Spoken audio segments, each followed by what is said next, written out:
is an imaginary point for an object or system where we can assume total mass is present. This point will move as all the forces acting on the system is present at this point. अब हम जानना चाहते हैं कि rod में general एक क्या tendency है। हमारे पास कोई लॉजिक नहीं है, मैंने कोई डिफिनेशन नहीं दिया। आप कहां दिखाते हैं इसके टोटल मास को? एल लेंथ का रॉड है तो सेंटर पे, मीन्स L/2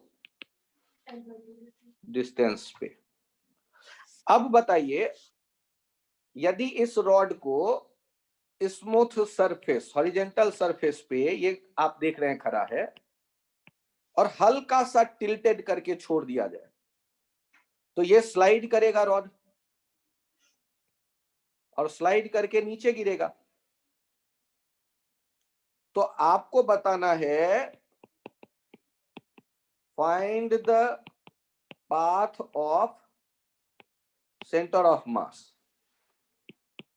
इस एग्जांपल में ये रॉड जो गिर रहा है, हल्का सा टिल्टेड करके छोड़ दिया, तो जो गिर रहा है तो पाथ कैसा होगा? सर्कुलर, एलिप्टिकल,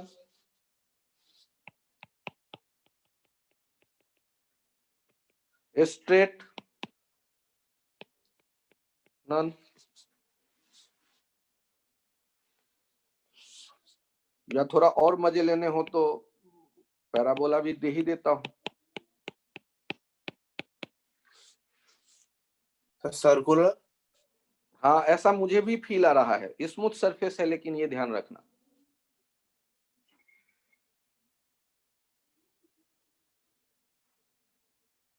तो थोड़ा तो फील आ रहा है सर्कुलर जैसा, लेकिन सर्किल देखो ऐसे और एलिप्स देखो ऐसे, तो हम सर्कुलर और एलिप्स में अंतर कैसे कर पाएंगे?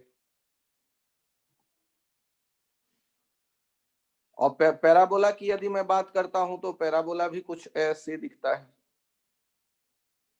कहीं पैराबोलिक हो गया तो अपने लिए तो ये स्ट्रेस है कि इस तरह के क्वेश्चन क्या करें।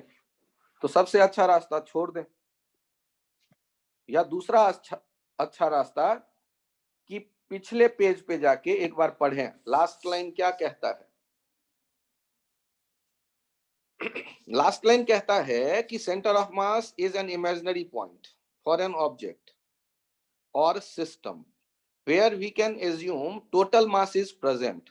यहां तक तो एक पार्ट हुआ, जैसे कि हमने डिसाइड कर लिया कि सेंटर पे है सेंटर ऑफ मास रॉड का, और आगे लिखा गया है this point will move as all the forces acting on the system is present at this point. अच्छा, एक काम करना, ये आखिरी वाला लाइन अप्लाई कर दो तो रॉड पे फोर्स कौन कौन सा लगता दिखेगा? एक तो mg, और जहां कांटेक्ट है एक नॉर्मल। तो रॉड पे केवल दो फोर्स एक्ट कर रहा है, n and mg are vertical forces. हमेशा ये वर्टिकल रहेगा, और यदि हमेशा वर्टिकल है तो इसके कारण जो एक्सेलरेशन होगा वो भी वर्टिकल। और यदि मैं डिस्प्लेसमेंट की बात करूं तो यदि कोई ऑब्जेक्ट रेस्ट पे हो और उस पे फोर्स लगना शुरू हो वर्टिकल डायरेक्शन में, तो उसका मूवमेंट भी कैसा होगा? वर्टिकल। क्या वो वर्टिकल लाइन से हटेगा, लेफ्ट या राइट जा पाएगा? यदि हम अब रॉड को भूल जाएं और रॉड के बदले इमेजिन करें केवल एक पॉइंट, जिसे कहते हैं सेंटर ऑफ मास CM, और उस पे दो फोर्स लगता हमने देखा N और mg, और इनिशियली ये क्या दिख रहा है? रेस्ट में। तो बताइए, तो ये पार्टिकल किधर जाना शुरू कर सकता है? क्या वर्टिकल लाइन के लेफ्ट या राइट जा सकता है? वर्टिकल लाइन पे। तो इसका जो पाथ होगा सेंटर ऑफ मास का वो होगा स्ट्रेट लाइन। और अब आपके मन में अगला क्वेश्चन आएगा, सॉरी ये कैसे होगा। हाँ, अच्छा क्वेश्चन आया। अब चेक करो ना, नेक्स्ट स्टेप में रॉड को आप फील करो, ऐसे स्लाइड करके थोड़ा पीछे की तरफ आया होगा, फ्रिक्शन तो है नहीं कि रोकेगा। यहां गौर से देखना, सेंटर ऑफ मास रॉड का उसी लाइन पे है। और फाइनली जब ये रॉड जमीन पे आके लेट गया, फाइनली जब ये जमीन पे आके लेट गया, तब भी सेंटर ऑफ मास यहीं रहेगा। अब इसी क्वेश्चन में ये भी पूछा जाता है कि रॉड के जो दोनों टॉप एंड बॉटम पॉइंट्स हैं उनको देखो, तो जब ये जमीन पर लेट जाए तो टॉप पॉइंट कितना डिस्टेंस पे होगा इनिशियल पॉइंट ऑफ कांटेक्ट से। ए और बी की यदि मैं बात करूं तो ये जो ए डैश और बी डैश वाला पोजीशन है, तो ए कांटेक्ट पॉइंट जो शुरू का था उससे कितने डिस्टेंस पे है, ये पूछा जाएगा क्वेश्चन में। तो ये कितना डिस्टेंस होगा, L/2, क्योंकि वो सेंटर ही तो है जो वहां कांटेक्ट पॉइंट पे आके लेटा होगा, रुका होगा। तो आप यदि सेंटर ऑफ मास के दूसरा पार्ट जो है डिफिनीशन का उसको फॉलो करोगे तो ये दिख जाएगा कि centre of mass will move same way as all the force acting on system is present at that point. आप यदि उन पॉइंट्स जो भी फोर्स लग रहे हैं उनको पकड़ के लेते आओ, कहां पर लेते आओ, सेंटर ऑफ मास पे। अच्छा, जिन लोगों को ये थोड़ा थोड़ा समझ में आया प्लीज हैंड राइज करें। बहुत बढ़िया, दुष्यंत, मुकुंद, कार्तिक, कीर्ति, महक, तन्मय।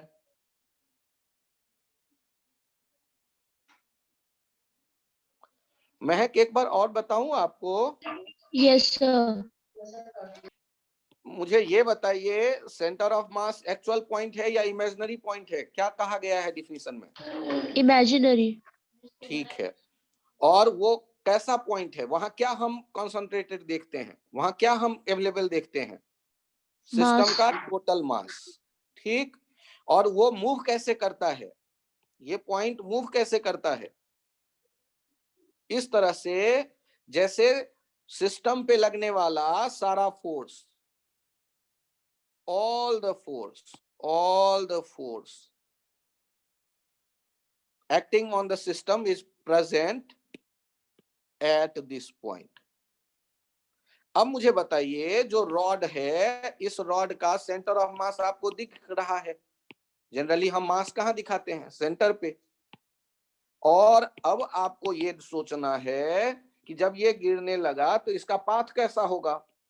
अब रॉड को भूल जाइए, अब आप केवल और केवल किसको देखिए, सेंटर ऑफ मास को, जहां पर M है मौजूद।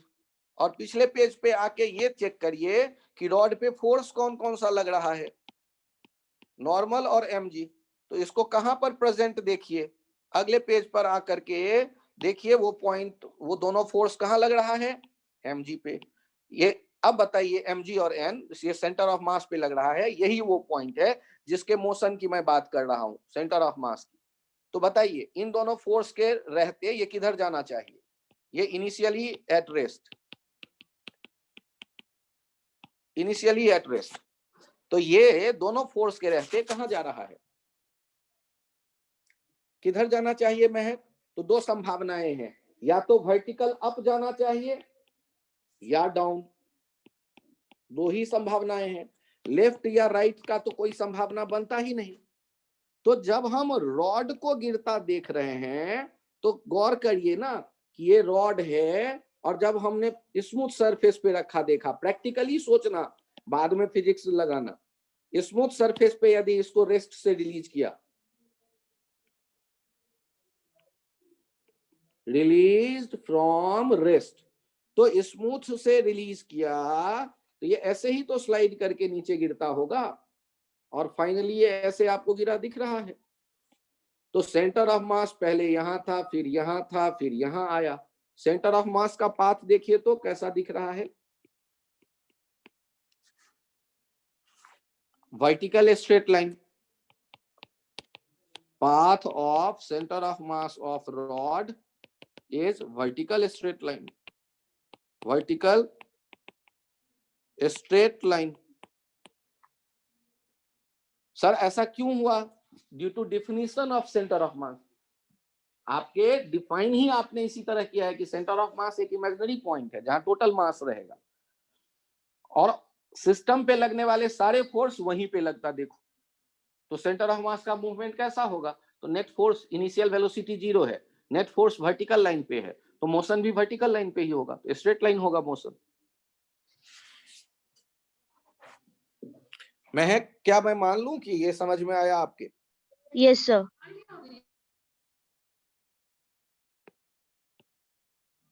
लक्षिता आपके समझ में आया या एक बार? अच्छा, आपके तो माइक काम नहीं कर रहा अभी. ओके, ये यदि आपको लगता है कि पॉइंट आपके समझ में आया तो अब नेक्स्ट पॉइंट ये होगा क्या कि सेंटर ऑफ मास हम कैसे डिसाइड करें, क्योंकि ये तो तुक्का भेड़ना हुआ कि सेंटर पे मान लो सर. तो उसके लिए डिफिनीशन क्या है? For the collection of point mass system, center of mass is defined as xcm m1 x1 plus m2 x2 plus m3 x3 upon m1 plus m2 plus m3. ycm equals to m1 y1 plus m2 y2 plus m3 y3 upon m1 plus m2 plus m3. ये हम लोग centre of मास के यदि collection है particle का तो centre of मास कोई point होगा तो पॉइंट का कोऑर्डिनेट होगा where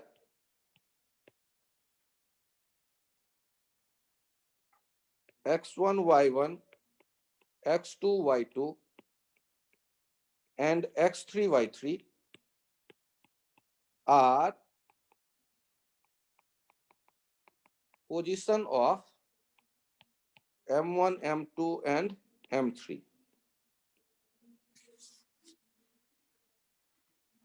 आपने x1 x2 x3 जो देखा या y1 y2 y3 जो देखा,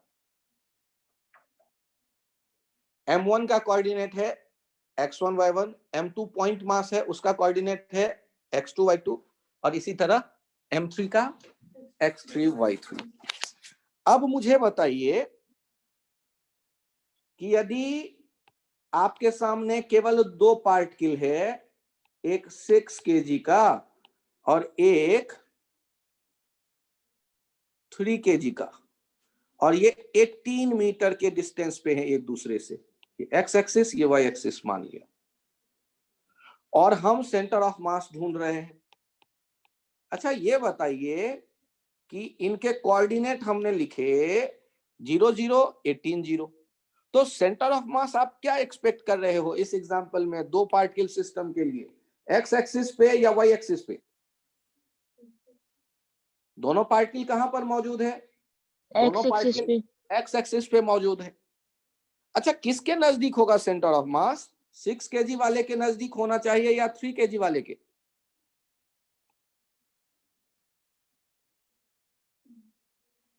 तो बड़ा मुश्किल क्वेश्चन है. एक काम करो, हमें नहीं पता कहां होगा, हमने ये मान लिया कहीं पे भी हो, ये कह देते हैं XCM YCM. तो देख के ही पता चल गया YCM तो 0 ही है क्योंकि एक्स एक्सिस पे है. नहीं सर मैं तो फॉर्मूला लगाता हूं. एक काम करो 6 into 0 plus 3 into 0, y1 y2 दोनों 0 है, अपॉन 6 plus 3, तो भी देख लो ये 0 आ गया. और x कोऑर्डिनेट ही होगा, कितना होगा? तो देखो ध्यान से 6 m1 into x1 0 plus 3 into 18 by 6 plus 3, तो 3 into 18 by 9, ये हो गया 6, मतलब 6 मीटर के डिस्टेंस पे होगा सेंटर ऑफ मास। सर मैं ये डिफिनीशन फिर से अप्लाई करना चाहता हूं। कोई बात नहीं, मैं पेज चेंज करके फिर इस पे एग्जांपल दे करके देख लेता हूं आपको।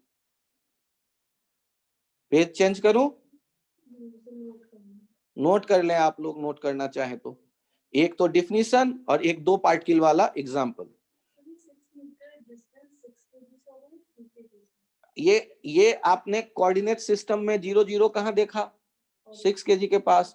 तो ये जो कोऑर्डिनेट XCM YCM लिखा गया होगा वो ओरिजिन के रेस्पेक्ट में ना, तो वो ओरिजिन से ही तो डिस्टेंस देगा ना, ठीक ना? तो 6 kg से डिस्टेंस देगा।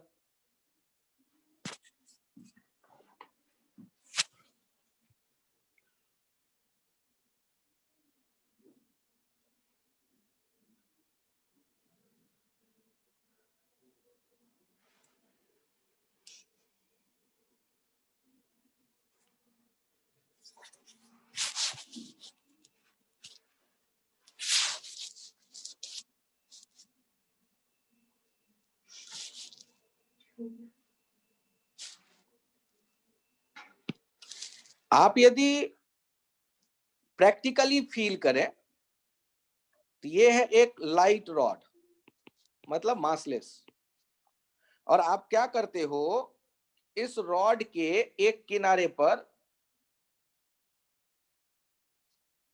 3 kg की क्ले या फिर 3 kg का कोई ब्लॉक चिपका देते हो, और दूसरे किनारे पर रॉड के 6 kg का एक चिपका देते हो ब्लॉक। अब सोचो, यदि मैं आपको कहता हूं इसके ये 18 मीटर का रॉड है, इसके मिड पॉइंट से मिड पॉइंट का मतलब इधर भी 9 और इधर भी 9, मिड पॉइंट से धागे से लेकर इसको बांध कर हैंग कर दो, क्या ये यहां से बैलेंस हो जाएगा? क्या हॉरिजॉन्टल No, sir. दिखेगा? No, sir. अच्छा, तो क्या लगता है कहां से मैं इसको हैंग करूं कि ये हॉरिजॉन्टल दिख रहा होगा रॉड? किसके नजदीक हैंग करने से? प्रैक्टिकली 6 सोचना। kg. 6 kg के। 6 मीटर, तो 6। हाँ, तो जहां पर आपने वो बैलेंस देखा, that is centre of mass. कहां होगा ये तो नहीं पता, मान लेते हैं 1 मिनट को, मुझे नहीं पता, लेकिन जहां से वो बैलेंस देखा दैट इज सेंटर ऑफ मास। और अभी अभी वो आपने कितना कैलकुलेट किया था? 6 मीटर, और दूसरी तरफ कितना हो गया फिर? टोटल 18 था, 18 माइनस 6 12 मीटर। तो जो सेंटर ऑफ मास होता है उसका बिहेवियर कैसा होता है कि ये रॉड के दोनों किनारे पर जो ऑब्जेक्ट लगे हुए हैं उन मास को भूल जाओ, 3 और 6 को भूल जाओ, ये 3 और 6 मिल करके कहां बैठे दिखेंगे? सेंटर ऑफ मास पे, 6 + 3 kg। इसीलिए सेंटर ऑफ मास पे एक्ट करता देखो 6 + 3g, और ऊपर आ जाएगा टेंशन, और ये एक दूसरे को बैलेंस कर देंगे। तो आप ये समझो, सेंटर ऑफ मास वो इमेजिनरी पॉइंट है जहां सिस्टम का मास मौजूद है, ऐसा देखते हो आप। सेंटर ऑफ मास वो इमेजिनरी पॉइंट है जहां आप मौजूद देख रहे हो टोटल मास को, और उसको कैलकुलेट करने के लिए कोऑर्डिनेट वाला आइडिया क्या है? यदि ये x1 y1 और ये x2 y2 हो, यदि ये m1 है और यदि ये m2 हो, तो जो xcm ycm होगा सेंटर ऑफ मास का कोऑर्डिनेट होगा, वो कैसे लिखते हैं? तो डिफिनीशन है ये, डिफिनीशन को याद रखते हैं, m1 x1 plus m2 x2 upon m1 plus m2, और ycm हो जाता है m1 y1 m2 y2 upon m1 plus m2।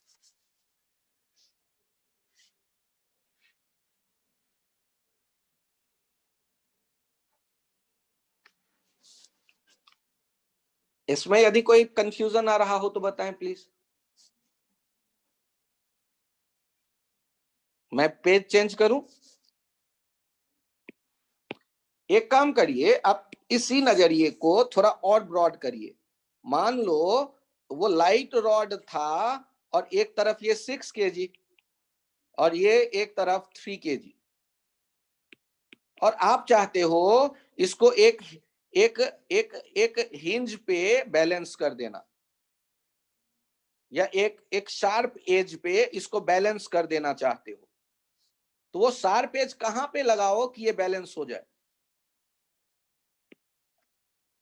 क्या मिड में? 6 मीटर टू। 6 हाँ, मीटर पर। वो 6 मीटर पर यदि हम वो शार्प एज रखें तो वहां क्या हमने कैलकुलेट किया था? Centre of mass.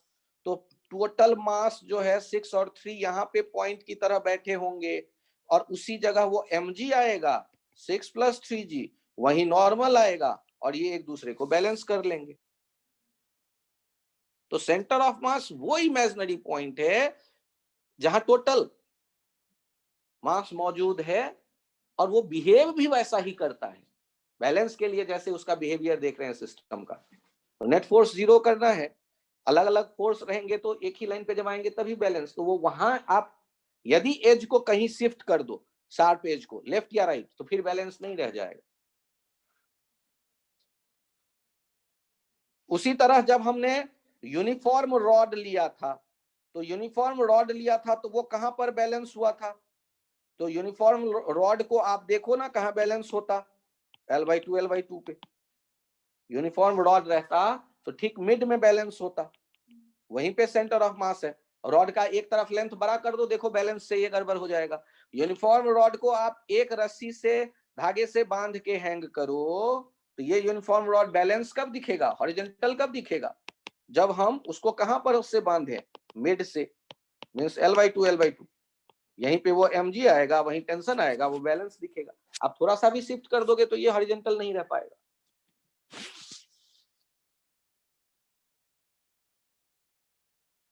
एग्जाम्पल देखिए, यदि ऐसा है, ये एल लेंथ के सेपरेशन पे पार्टिकल्स कुछ रखे हुए हैं, 1 kg, 2 kg, 3 kg। अच्छा, आपको क्या लगता है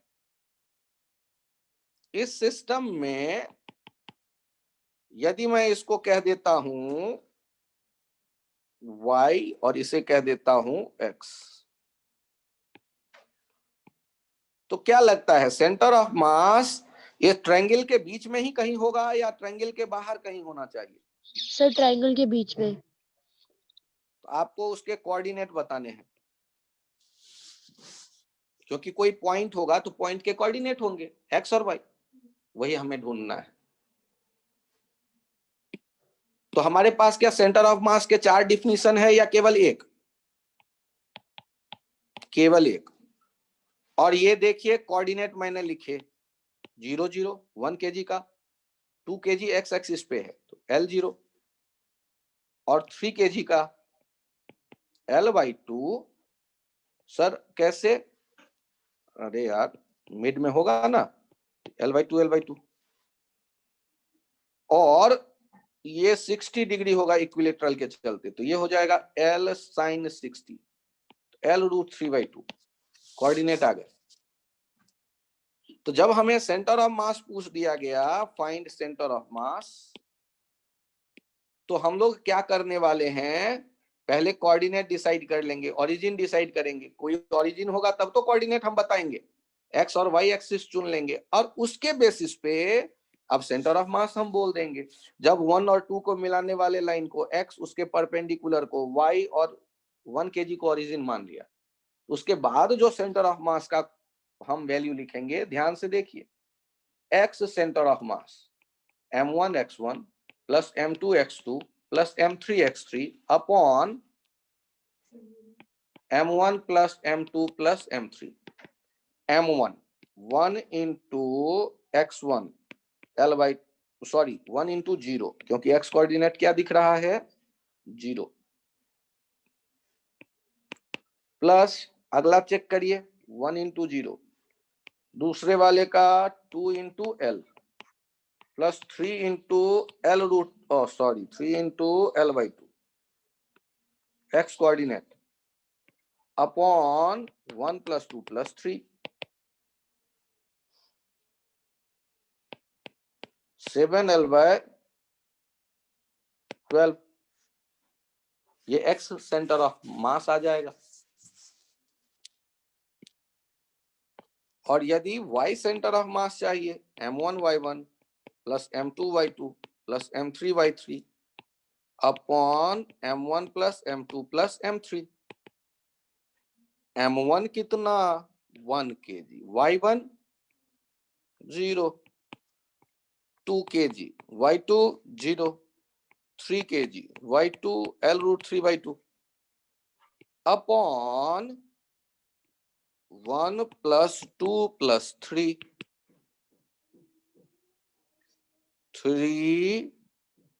root 3 L by 12 root 3 L by 3। कुछ गड़बड़ हो गया क्या calculation? 4, thank you, root 3 L by 4, thanks. तो आपको x कोऑर्डिनेट भी मिल गया और y कोऑर्डिनेट भी मिल गया, इसका मतलब आपको पोजीशन मिल गया सेंटर ऑफ मास का। तो जैसे 2 पार्टिकल वैसे 3 पार्टिकल वैसे 4 पार्टिकल।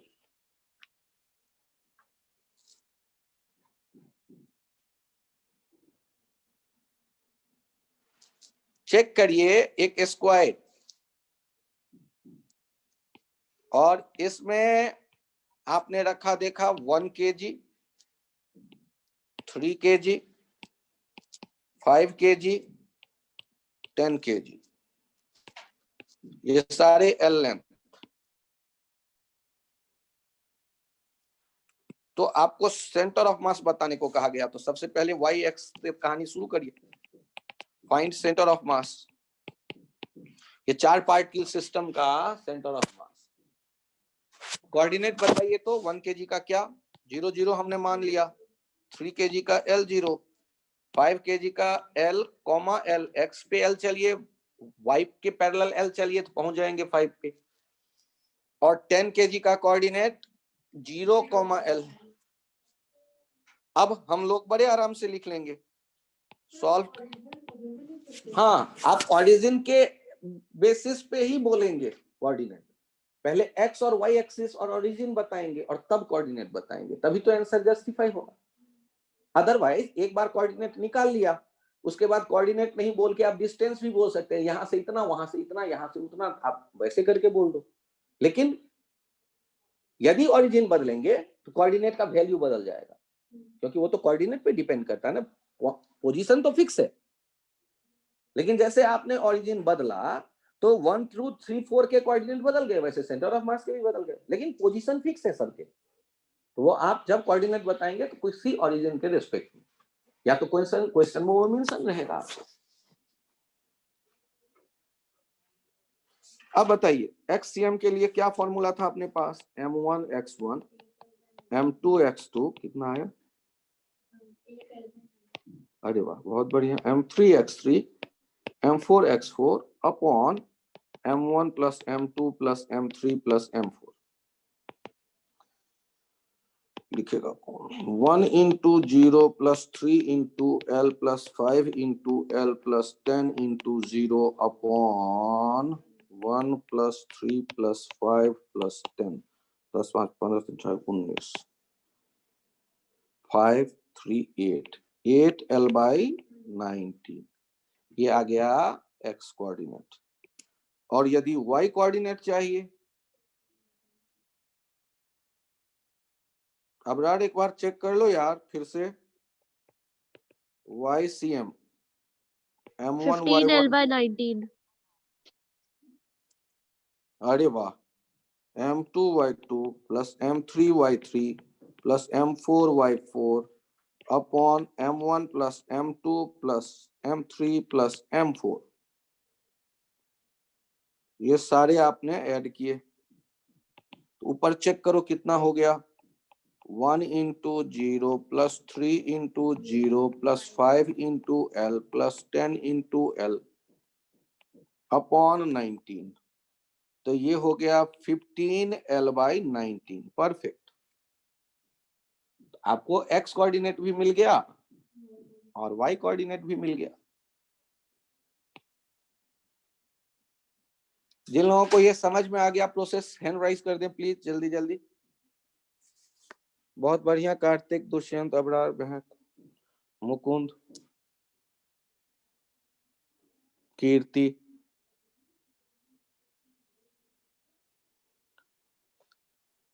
तन्मय, एक बार और समझाऊं क्या थोड़ा सा आपको?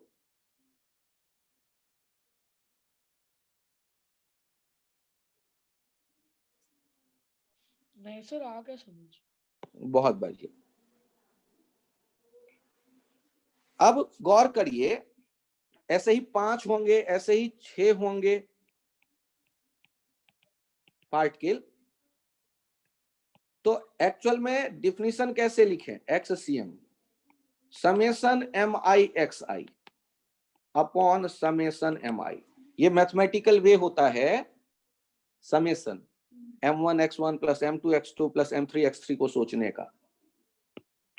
और YCM के लिए इसी तरह summation MI/YI upon summation MI।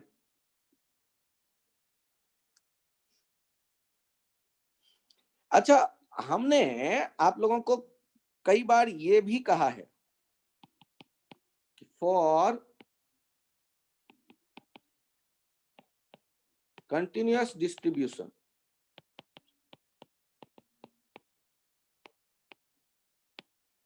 यदि कंटिन्यूअस डिस्ट्रीब्यूशन होगा मास का, तो पार्टिकल तो इनफाइनाइट हो जाएंगे।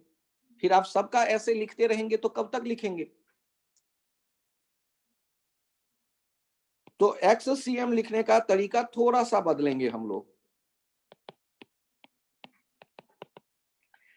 समेशन का एक जुड़वा भाई है इंटीग्रेशन, ऊपर भी और नीचे भी इंटीग्रेशन, और MI के बदले DM, और ये XI के बदले, और YCM याद आएगा आपको, समेशन MI/YI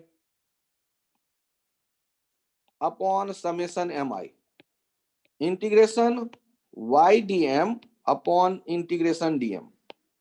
यहां पर XY को क्या कहते हैं? XY is centre of mass of chosen element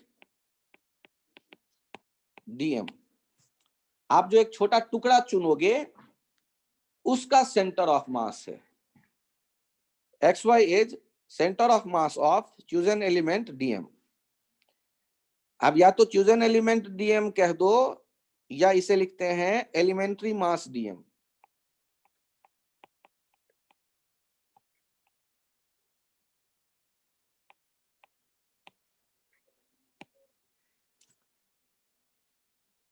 या तो chosen एलिमेंट DM लिखो या एलिमेंट्री मास DM।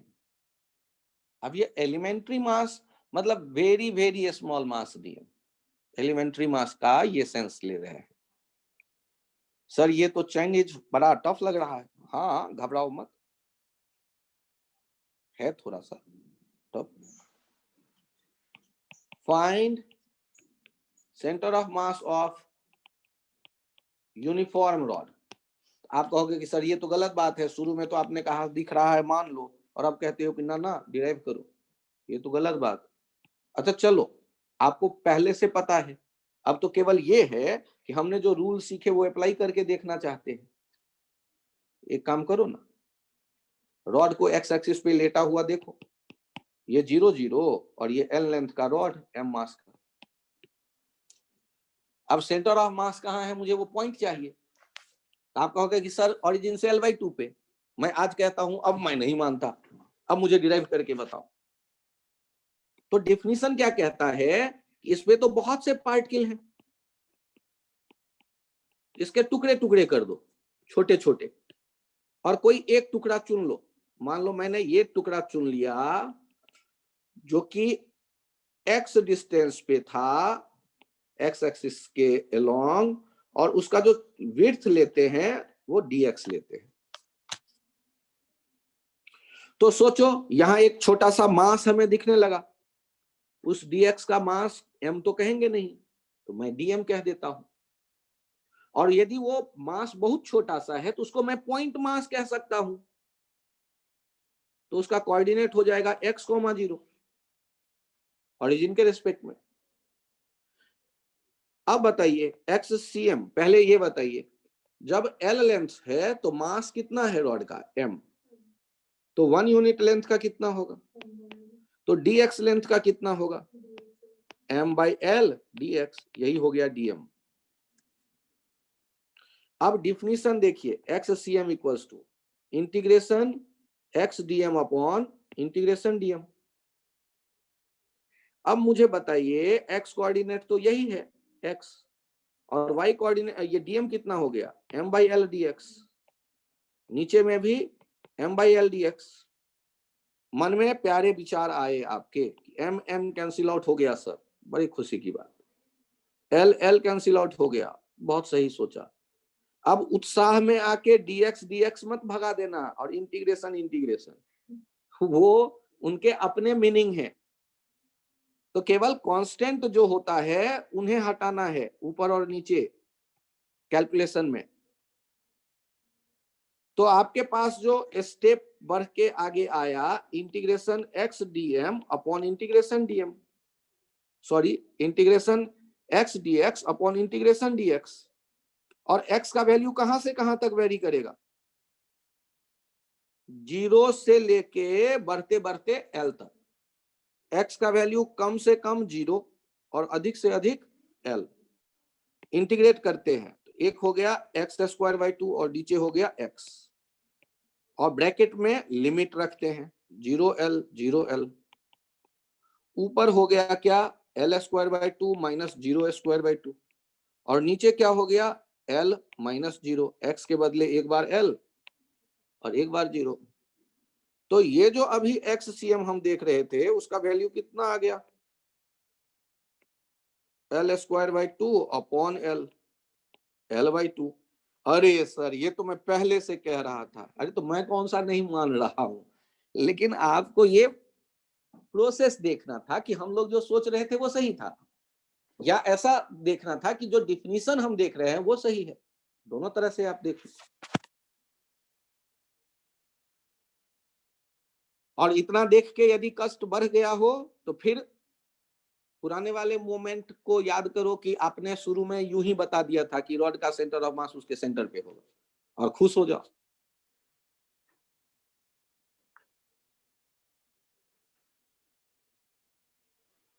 यहां किनारे में आपको बताया गया है कि dm कैसे लिखा जाए, यूनिटरी मेथड हमने यूज किया, और बाकी डिफिनीशन अप्लाई किया। डिफिनीशन था XCM का, सर गलत बात, आप y कोऑर्डिनेट को चुपके से गायब कर रहे हो, एक काम करो ना, लिख लो YCM y dm integration upon dm। अब अकल लगा लो थोड़ा सा, y के बदले क्या रखूंगा, तो y कोऑर्डिनेट dm का कितना है 0, तो ये कितना हो गया 0, 0 को किसी से भी डिवाइड करेंगे तो 0।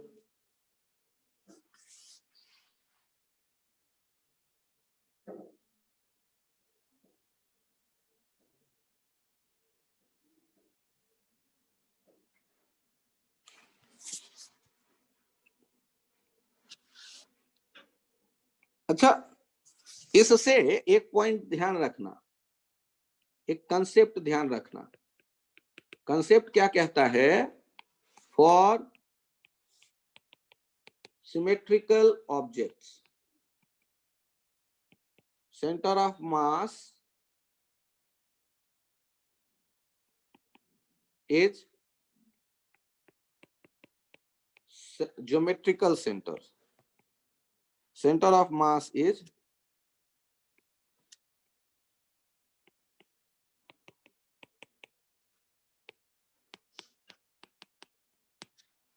for symmetrical object center of mass is geometrical center।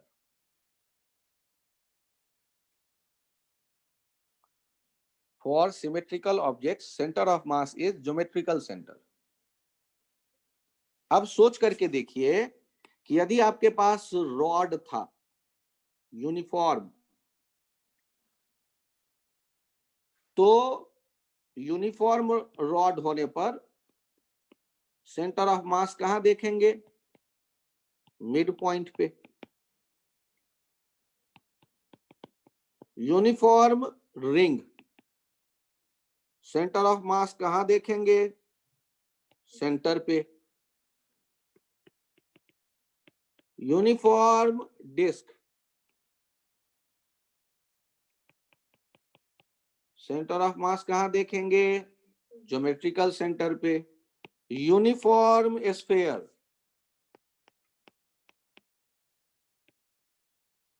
Centre पे।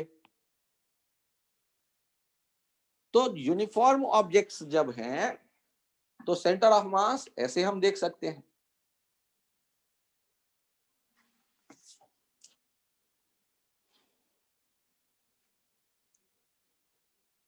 एक और पॉइंट मैं बता दूं,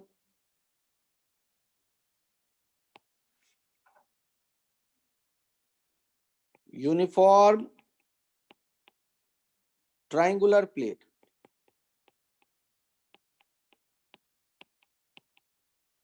यूनिफॉर्म ट्रायंगुलर प्लेट के बारे में बताओ सोच समझ के और आराम से, कि आपको क्या पता है यूनिफॉर्म प्लेट है तो एक हम लोगों ने पढ़ा हुआ है सर सेंट्रॉइड पे।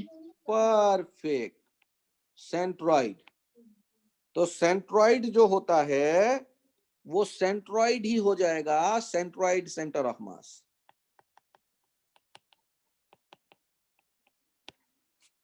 Uniform triangular plate. अच्छा एक पॉइंट और याद करो, सेंटर ऑफ मास सेंट्रॉइड किस रेशियो में बांटता था मीडियन को? तो 2:1 वाला रेशियो यहाँ याद रखिएगा कि यदि कभी हमें ढूंढना पड़े कहां पर, तो 2:1 में किसी भी आप मीडियन को 2:1 में सेंट्रॉइड बांटता है, इसका यूज कर सकते हैं।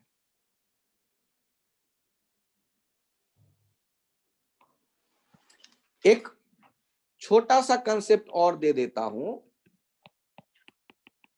For 2 point mass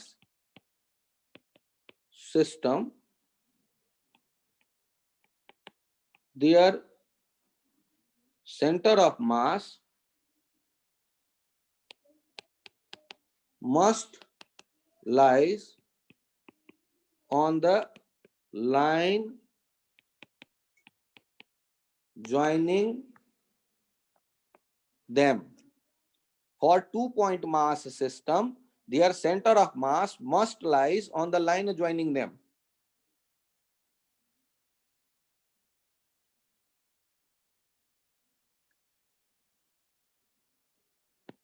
And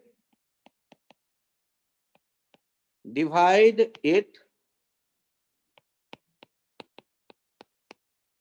internally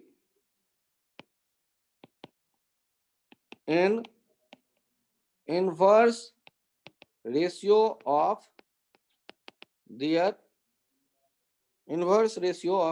masses.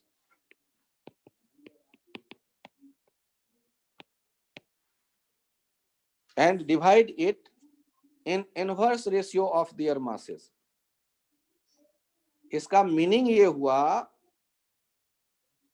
कि ये 3 kg है और ये 1 kg है, तो सेंटर ऑफ मास जो होगा वो इनके लाइन ज्वाइनिंग पे होगा। और किस रेशियो में इसे डिवाइड करेगा? 1:3। हाँ, जो बड़े मास है उसके नजदीक में उधर छोटा मास रखो और दूसरी तरफ बड़ा मास रखो, 1:3 में इनवर्स रेशियो। सर मैं आपकी बात नहीं मानता, ऐसा हो सकता है। एक काम करते हैं कि आपने मान लिया ये M1, ये M2, ये ओरिजिन, यहाँ सेंटर ऑफ मास है ये y, m1 का डिस्टेंस मान लिया r1 और m2 का डिस्टेंस मान लिया r2।